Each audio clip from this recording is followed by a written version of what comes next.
A'udzubillahi minasyaitonirrajim. Bismillahirrahmanirrahim. Assalamualaikum warahmatullahi wabarakatuh.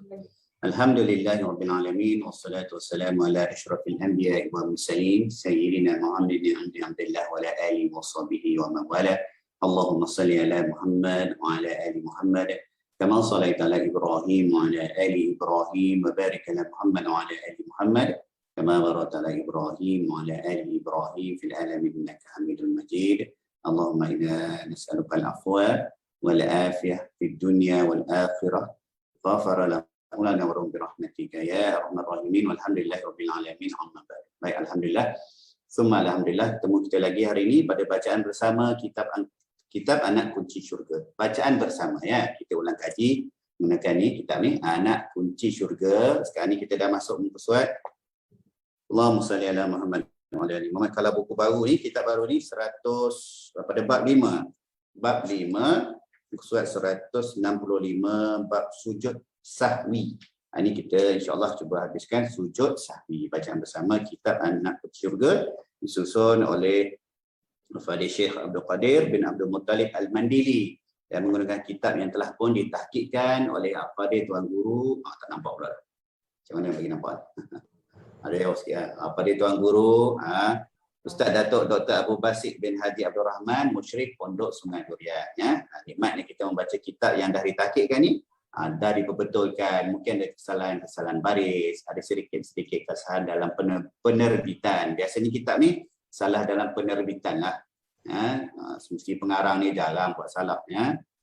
Dan pun dia mungkin ada hadis tu dia tak buat penuh dan sebagainya. Jadi bila kitab dah ditahqiqkan ni, Tuan Guru dah bawa dah teks hadis yang penuh. Jadi kita boleh ambil manfaat yang sepenuhnya daripada niat pengarang yang mengarangkan kitab ni, insya-Allah. Hari ini sujud sahwi. Ingat kita baca bersama dan kitab ni kitab ringkas saja. Kitab ni kitab ringkas yang Syekh buat untuk orang yang baru nak belajar agama, anak-anak, perempuan-perempuan dan sebagainya. Itu dah pada mukadimah yang Syekh buat. Jadi disebabkan kitab ni ringkas, kita kena tambah-tambahlah dengan pengajian-pengajian lain. Kita berguru, belajar betul fiqh ni, bab ni, walaupun nampaknya mudah sujud sahwi kan. Tetapi sebenarnya banyak lagi perincian dia tu, permasalahan dia tu. Kadang-kadang atas ragu-ragu pada ragu-ragu tu sendiri kan. Sujud sahwi ni asalnya untuk benda yang kita ragu-ragu atau tersalah, sunat sujud sahwi. Dalam mazhab kita sunat lah. Sunat tak ada isu lain. Sunat sujud sahwi. Ada mazhab lain seperti Hanafi, dia mewajibkan fardu bagi dia. Jadi wajib sujud sahwi kalau terlupa. Wallahualam, insya-Allah kita tengok beberapa perincian yang Syekh bawa berkenaan dengan sujud sahwi. Silakan adik. Okay, sujud sahwi. Disunatkan melakukan sujud sahwi ketika solat fardu dan solat sunat disebabkan meninggalkan sunat ab'ad seperti tasyahud awal dan kunut. Sesungguhnya Rasulullah SAW terus berdiri pada rakaat kedua ketika solat zuhur dan baginda tidak duduk. Kemudian baginda sujud sahwi di akhir solat sebelum memberi salam sebanyak 2 kali sujud. Direkodkan oleh Imam Al-Bukhari dan Muslim. Nota 1. Dari Abdullah bin Buhainah radhiyallahu anhu bahawa Rasulullah SAW solat zuhur bersama mereka. Baginda terus berdiri setelah 2 rakaat pertama dan tidak duduk untuk tasyahud awal. Para jemaah pun tetap mengikuti baginda sampai baginda selesai menyempurnakan solat. Orang-orang pun menunggu salam baginda. Akan tetapi baginda malah bertakbir padahal baginda dalam keadaan duduk tasyahud akhir. Kemudian baginda sujud 2 kali sebelum salam lalu memberi salam. Direkodkan oleh Imam Bukhari dalam Sahih Bukhari, kitab Abwab Maja fi Sahwi, bab Maja fi Sahwi, nombor hadis 1224 daripada Abdullah bin Buhainah, hadis sahih. Inna Rasulullah sallallahu alaihi wasallam qama minat nataini minaz zuhri lam yajlis bainahuma falamma qada salatahu sajada sajdataini thumma sallam ba'da dhalik. Direkodkan oleh Imam Bukhari dalam Sahih Bukhari, kitab Abwab Majah fi Sahwi, bab Majah fi Sahwi, nombor hadis 1225 daripada Abdullah bin Buhainah. Status hadis adalah sahih. Begitu juga ketika terlupa dan tidak sengaja melakukan perkara yang membatalkan solat seperti melebihkan rakaat. Rasulullah sallallahu alaihi wasallam solat zuhur 5 rakaat dan baginda sujud sahwi selepas memberi salam. Diriwayatkan oleh Imam Al-Bukhari dan Muslim. Nota 2, dari Abdullah bin Mas'ud radhiyallahu anhu katanya bahawa Nabi sallallahu alaihi wasallam solat zuhur 5 rakaat. Kemudian baginda ditanya, apakah solat zuhur ditambah rakaatnya? Baginda bertanya balik, apa itu? Para sahabat menjelaskan Nabi setelah solat 5 rakaat. Kemudian baginda pun sujud 2 kali setelah salam. Dalam riwayat lain disebutkan baginda melipat kedua kakinya dan menghadap kiblat, kemudian sujud 2 kali, kemudian salam. Diriwayatkan oleh Imam Bukhari dalam Sahih Bukhari, Abwab ma ja fi sahwi bab iza solah khamsan, nombor hadis 1226 daripada Abdullah bin Buhainah. Status hadis adalah sahih. Baik, alhamdulillah. Itu bab pertama. Antara sebab kita kena sujud sahwi, yang pertamanya kita tertinggal sunat abad. Sunat-sunat abad. Nanti tengok nota masing-masing. Apa beza sunat hai'ah dengan sunat abad, ya. Ini sunat yang sangat dituntut, ya. Banyak sunat dalam solat ni. Ada sunat, kena ingatlah sunat-sunat ni, sunat kadang daripada sunnah Rasulullah sallallahu alaihi wasallam sendiri, perkara yang dituntutlah secara amnya, ya, dituntut. Jadi dalam solat kita janganlah kita ini hai'ah boleh ringkas-ringkas, jangan. Ya. Semua sunat dalam solat tu buatlah sungguh-sungguh, ya. Tetapi dalam perbanyaknya sunat-sunat dalam solat tu ada sunat-sunat yang sangat dituntut, ya. Contohnya tasyahud awal, qunut, ya, selawat kepada keluarga Rasulullah sallallahu alaihi wasallam dan beberapa sunat abad tu kan, itu sangat dituntut. Jadi perkara pertama ni, kenapa kena sujud sahwi? Kena itu maksudnya sunat lah, ya. Sunat untuk kita melakukan sujud sahwi ialah pertama meninggalkan sunat abad, ya. Di hadis yang pertama tadi daripada Abdullah bin Buhainah tu kan, Abdullah bin Buhainah radhiyallahu anhu qala shalla lana Rasulullah sallallahu alaihi wasallam raka'atain min ba'di salati thumma qama falam yajlis faqama an-nas ma'ahu falamma qada salatahu wa nazarna taslimahu kabbara qabla at-taslim fasajada sajdatain wa huwa jalisun thumma sallam, ya. Rasulullah sallallahu alaihi wasallam solat zuhur, baginda terus berdiri setelah 2 rakaat pertama, tinggal tasyahud awal, ya. Para jemaah pun tetap mengikuti baginda sampai baginda selesai menyempurnakan solat. Orang-orang pun menunggu salam baginda, akan tetapi baginda malah bertakbir. Rasulullah SAW tunjuklah kaifiat untuk sujud sahwi, takbir, padahal baginda dalam keadaan duduk. Kemudian baginda sujud 2 kali sebelum salam, lalu memberi salam. Dalam ni Rasulullah SAW memberi kaifiat bagaimana sujud sahwi sebelum bagi salam. Sujud sahwi ada 2, nanti insyaAllah kita jumpa. Ada 2 cara sujud sahwi. Pertama sebelum memberi salam, yang kedua dah bagi salam baru sujud sahwi. Dua-dua boleh buat. Adapun perincian dia ada. Ya, ada pandangan kalau kita tertinggal rukun maka kita buat selepas ataupun sebelum, ya. Ada perbincangan ulama bab tu. Tapi bila dikumpul-kumpulkan, dua-dua boleh. Ya, sebelum bagi salam pun boleh, seperti mana hadis ni, hadis daripada Allahumma salli Abdullah bin Buhainah ni. Nanti kita jumpa hadis lain Rasulullah buat selepas salam, ya. Jadi yang pertama tertinggal sunat abad, ya. Tengok nota masing-masing, apa sunat hai'ah, sunat abad. Sambung. Ada siapa yang ada kitab tu nota lah kat situ. Ini nombor 1, yang pertama. Terus sujud sahwi juga dilakukan ketika seseorang itu berasa ragu-ragu sama ada meninggalkan sunat abad yang tertentu seperti kunut dan perkara yang dilakukan lebih ihtimal, yakni kemungkinan. Oleh itu, sekiranya seorang itu berasa was-was sama ada dia solat 3 ataupun 4 rakaat, maka wajib menambah 1 rakaat dan disunatkan untuk sujud sahwi berdasarkan hadis yang direkodkan oleh Muslim, iza syaqqa ahadukum fi salatihi falam yadri kam shalla thalathan am arba'an falyatrahi syak wal yabni ala mastaiqana summa yasjudu sajdatain. Apabila seseorang itu berasa ragu-ragu ketika sembahyang, sama ada dia sudah sembahyang 3 ataupun 4 rakaat, maka hendaklah dia membuang perasaan ragu-ragu itu dan mengambil apa yang diyakini.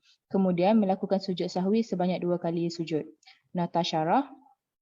Teks penuh hadis an Abi Sa'id Khudri qala Rasulullah sallallahu alaihi wasallam idza syaqqa ahadukum fi salatihi falam yadrikam shalla thalasan am arba'an falyatrahi syak wal yabni ala mastaiqana summa yasjudu sajdatain qabla an yusallama fa in kana shalla khamsan syafa'na lahu salatahu wa in kana shalla itmaman la arba'in kanata targhiman lisyaitan. Dari Abu Sa'id Khudri radhiyallahu anhu, apabila salah seorang dari kamu ragu dalam solatnya dan tidak mengetahui berapa rakaat dia solat, 3 ataupun 4 rakaat, maka buanglah keraguan dan ambillah yang yakin. Kemudian sujudlah 2 kali sebelum salam. Jika ternyata dia solat 5 rakaat, maka sujudnya telah menggenapkan solatnya. Lalu jika ternyata solatnya memang 4 rakaat, maka sujudnya itu adalah sebagai penghinaan bagi syaitan. Diriwayatkan oleh Imam Muslim dalam Sahih Muslim. Begitu juga sujud sahwi apabila terlupa membaca ataupun tersalah bacaan dalam sembahyang, sama ada rukun membaca Al-Fatihah ataupun selain daripadanya. Seperti tersalah membaca Al-Fatihah ketika rukuk ataupun membacanya ketika qiyam. Sujud sahwi dilakukan kerana seseorang itu meninggalkan perkara sunat yang sangat dituntut dilakukannya dan sangat dituntut supaya memelihara dan menjaga perkara sunat tersebut seperti melakukan tasyahud awal. Apabila seorang makmum terlupa sesuatu rukun ketika mengikut imam, maka hal itu akan ditanggung oleh imam. Rasulullah SAW berkata, Al-imamu dhamin. Imam itu menjamin solat seseorang makmum. Diriwayatkan oleh Abu Daud dan disahihkan oleh Ibnu Hibban. Nota syarah. Teks penuh hadis an Abi Hurairah qala Rasulullah sallallahu alaihi wasallam al-imamu dhamin wal muazzin muttaman. Allahumma arsyid a'immah wa ghafir lil muazzinin. Rawahu Abu Daud. Dari Abu Hurairah radhiyallahu anhu katanya bahawa Nabi sallallahu alaihi wasallam, imam adalah penjamin dan muazzin adalah orang yang dipercaya. Ya Allah, kurniakanlah kewibawaan kepada para imam dan ampunilah para muazzin. Direkodkan oleh Imam Abi Daud dalam Sunan Abi Daud. Maksudnya, seorang imam akan menjamin dan menanggung kesalahan yang dilakukan oleh makmum, seperti mana imam menanggung bacaan Al-Fatihah bagi makmum yang masbuk dan membaca surah dengan lantunan yang kuat dan selain daripada itu. Sujud sahwi hanya dilakukan sebanyak 2 kali sujud walaupun terdapat banyak kesalahan pada perkara-perkara sunat dalam satu waktu solat itu. Sujud sahwi sama seperti sujud ketika solat dan dilakukan selepas tasyahud akhir sebelum memberi salam. Berdasarkan hadis riwayat daripada Az-Zuhri radhiyallahu anhu, wa fi'luhu qabla as-salam huwa akhir amrayni min fi'lihi sallallahu alaihi wasallam. Sujud sahwi dilakukan sebelum memberi salam. Ianya merupakan 2 perkara yang akhir dilakukan oleh Rasulullah sallallahu alaihi wasallam. Nota 5. Ada lagi? Okey, nota 5 lihat adik Az-Zuhri. Wallahu a'lam. Wallahu a'lam. Baik, alhamdulillah. Itu ringkasan kepada perbincangan sujud sahwi ya. Kita ambil balik ya daripada yang Syekh dah kumpulkan ni. Kita ulang balik buku Syekh ni, ringkas saja untuk kita ulang-ulang kita ulang kaji. Kita belajar kat bahagian lain lah. Yang buku-buku fiqh lain, perbincangan sujud sahwi ni panjang lagi. Di bawah permasalahan dan sujud sahwi. Ketika kita bersendirian, kita menjadi makmum, kita menjadi imam, kena tahulah ni laki-laki, perempuan pun jadi imam kan. Kita ni sama je boleh menjadi imam, jadi kita kena tengok pula keadaan kita terlupa sebagai imam, keadaan kita terlupa sebagai makmum, macam mana kita nak memahami sujud sahwi dan sunatnya. Jadi kita dah ulang tadi, pertamanya kita tertinggal sunat ab'ad. Tertinggal sunat ab'ad. Yang keduanya kita buat perbuatan yang boleh membatalkan solat secara tak sengaja. Ingat, tak sengaja. Kita tercakap lebih ataupun Allah SWT lah. Apa saya perbuatan boleh membatalkan kita tetap yang boleh membatalkan solat itu sendiri. Tapi secara tak sengaja. Tiba-tiba terjawab telefon lah kata kan. Ana solat. Terjawab lah. Terjawab. Kalau tak sengaja tak batal. Tapi kita kena sujud. Kena tu masuk sunat. Sunat sujud sahwi. Itu satu. Itu dengan kedua. Yang ketiga, kita bila kadang syak atau ragu-ragu. Buat ke tak buat tasyahud ni tadi? Kunut ke tak tadi? Sebelum bagi salam, kita berada dalam keadaan ragu-ragu sama ada kita buat ke tak buat sunat ab'ad. Sunat yang sangat dituntut tu. Jadi kita sujud sahwi. Kemudian kita kita tak yakin tapi kita prasangka yang tinggi. Saya tak tahu bahasa dia apa tu. Kita ada prasangka tinggi bahawa kita tertinggal atau terlebih rukun. Tak pasti ni, tak pasti. Dia lebih pada syak lah. Maksud dia, macam tak cukup ni. Tambahlah satu. Masa keadaan macam tu, kita sujud sahwi. Ya. Ataupun kita tersalah tempat pada rukun qauli.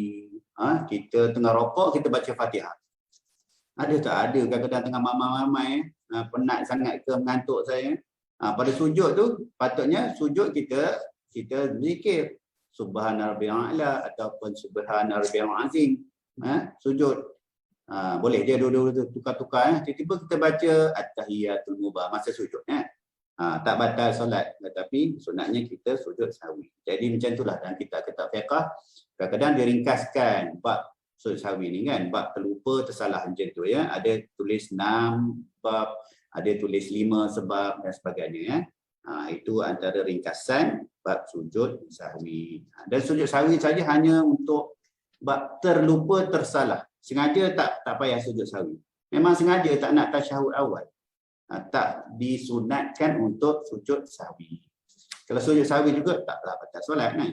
Tapi tidak disunatkan pada ketika sengaja, tidak disunatkan untuk sujud sahwi. Memang sengaja tak nak kunut. Kita memang sengaja tak nak kunut, jadi kita tak payahlah sujud sahwi. Ya, pada ketika itu kita tak nak kunut ya. Wallahu alam. Ada lagi lah beberapa perkara yang last tu imam menanggung. Allahumma salli ala Muhammad. Imam menjamin solat seorang makmum. Seorang imam akan menjamin dan menanggung kesalahan dilakukan oleh makmum. Ini keadaan makmum yang tertinggal sunat ab'ad ni. Tak payah kita pula nak sujud sahwi dalam keadaan kita menjadi makmum dah ditanggung oleh imam. Hatta pandangan Al-Fatihah kita pun dah ditanggung oleh imam ya. Kadang-kadang kalau kita semayang kita lalai. Di subuh lah katalah, di subuh mengantuk sangatlah. Saya ni kan, saya mengantuk sangatlah. Imam dah nak habis dah pagi tadi surah Sajadah. Baca Al-Fatihah ke tak? Tiba-tiba nak baca kan tak sempat dah. Baca ke tak? Baca ke tak? Baca ke tak? Baca ke tak? Ataupun bab lain lah. Masa sudah ditanggung. Hatta dalam perbincangan Al-Fatihah saja ada perbincangan dia, apatah lagi pada perkara-perkara sunat ab'ad. Ya? Baca kunut dah tadi. Masa imam baca kunut tadi, aku angkat tangan baca kunut tak? Ke aku tertidur? Macam tu kan. Dalam semayang 4 Zuhur lah. Ngantuk makan banyak sangat kan. Tasyahud ke tak tadi? Tasyahud awal ke tak? Setelah dah bangun dah ya. Masa tu kita taklah disunatkan pula lepas imam bagi salam kita sujud sahwi ya. Dah ditanggung oleh imam. Sujud sahwi dilakukan sebelum memberi salam, ianya merupakan dua perkara yang akhir dilakukan oleh Rasulullah SAW. Ada hadis lain mengatakan selepas bagi salam pun boleh. Bacaan dia apa? Seorang adik kita kongsi bacaan sujud sahwi ni apa?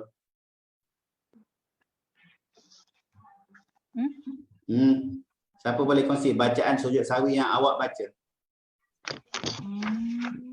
Subhanallah ya namu la yaswa. Boleh, tak ada masalah. Imam Nawawi bawa dalam salah satu kitab ni, saya lupa lah. Itu masalah kita bukan ustaz ni, kita tak ingat. Pernah dengar ustaz lain syarah ya. Subhana man la yanamu wa la yasfu. Maha suci Allah yang tidak tidur dan tidak lupa. Maka aulalah kita berzikir dengan zikir ni. Subhana man la yanamu wala yasfu, maha suci Allah yang tidak tidur. Ada kala kita lara dan solat kita tertidur, sudah dah habis wala yasfu, dan tidak lupa. Lupa kita akan rukun, tertinggal syaknya, tertinggal sunat ab'adnya. Tetapi dalam apa ni, kalau tengok perbincangan lain, boleh juga baca apa saja seperti mana biasa kita dalam solat ya. Nak zikir apa-apa pun boleh. Subhanallah walhamdulillah wala ilaha illallah wallahu akbar. Subhanallah pun boleh. Subhana rabbiyal a'la pun boleh dan dia letaklah satu zikir pada situ letak satu zikir. Jangan diam je masa kita sujud sahwi tu berzikirlah sedikit masa sujud sahwi. Jadi mudah saja. Khasiat dia ialah kita angkat takbir, kita memberi bertakbir Allahu akbar, kita sujud. Kita berzikirlah kat situ dengan apa saja zikir yang kita selesa. Kemudian kita duduk antara dua sujud, nak diam pun boleh, nak tasbih kat situ pun boleh. Dan kita sujud semula dengan berzikir semula. Dan duduk balik antara dua sujud ataupun iftirash ke apa-apa saja duduk dan kita bagi salam. Macam tu je ya. Allahu Akbar, sujud, duduk, sujud, bangkit semula dan bagi salam. Sebelum memberi salam pun boleh, selepas memberi salam pun boleh. Wallahu a'lam. Ada soalan tak bab sujud sahwi? Sikit-sikit bolehlah jawab. Adik-adik kita ada nak penjelasan? Tak ada ya? Semua pakar-pakar semua ini nanti bila kuliah Ustaz Iwais tanya boleh jawab. Semalam saya belik-beliklah kitab-kitab berkenaan dengan sujud sahwi. Saya ingat mudah-mudah je. Semalam bukalah Fiqh Islami wa Adilatuhu Syekh Wahbah Zuhaili, masya-Allah, tak kurang daripada 10 muka surat bab sujud sahwi saja. Lebih. Bab perbincangan berkenaan dengan mazhab, pandangan daripada mazhab Syafi'i saja dah 5-6 muka surat. Jadi berbeluh jugalah semalam baca ni kan. Jadi pandangan-pandangan mazhab lain, permasalahan dalam bab sujud sahwi pun banyak. Jadi menarik. Saya saranlah baca lagi. Kalau masing-masing dah ada perguruan masing-masing bab fiqh berkenaan ni, ikutlah syarah-syarah tuan-tuan guru kita berkenaan sujud sahwi. Ataupun kat internet ada syarah-syarah daripada guru-guru yang kita yakini dia punya asas ilmu dia, boleh kita dengar berkenaan syarah sujud sahwi ni sendiri ya. InsyaAllah minggu depan kita ambil bab sujud tilawah. Apa dia sujud tilawah, masa bila nak buat sujud tilawah ni? Dalam solat je ke nak sujud tilawah? Luar solat boleh ke sujud tilawah? Ya, sujud tilawah ni nak kena ada wuduk ke, nak kena menghadap kiblat ke, nanti insya-Allah minggu depan kita bincang-bincang berdasarkan kitab yang dah disusun kepada kita ni. Wallahu alam. Insya-Allah semoga sedikit perbincangan bacaan bersama ni memberi manfaat kepada kita yang di dalam majlis ini dan sahabat-sahabat yang mendengar. Oleh keluarga mendengar, terima kasih kerana masih sudi mendengar bersama-sama pagi-pagi. Panjang-panjangkan kepada sahabat-sahabat ahli keluarga lain selepas ini agar rakaman ini boleh kita manfaatkan sesama kita. Wallahu a'lam. A'udzubillahi minasyaitonirrajim. Allahumma faqihna fid din wa 'allimna ta'wil wa ihdinas siratal mustaqim. Siratal ladzina an'amta 'alaihim minan nabiyyin was-siddiqin wasyuhada'i was-shalihin wa hasuna ulaika rafiqa ya arhamar rahimin. Allahumma inna nas'aluka 'ilman nafi'a wa rizqan thayyiban wa 'amalan mutaqabbala wa dinan qayyiman wa yaqinan shadiqan wa imanan kamilan. Rabbana atina fid dunya hasanah wa fil akhirati hasanah wa qina azabannar. Wa sallallahu ala sayyidina Muhammad wa ala alihi wa sahbihi wa barik wa sallim. Subhana rabbika rabbil izzati amma yasifun wa salamun alal mursalin walhamdulillahi rabbil alamin. Kafaratul majlis. Subhanakallah wa bihamdika asyhadu an la ilaha illa anta astaghfiruka wa atubu ilaik. Wabillahi taufiq wa hidayah. Assalamualaikum warahmatullahi wabarakatuh. Insyaallah minggu depan kita mula tadabbur Al-Quran surah Yusuf. Surah Yusuf. Assalamualaikum.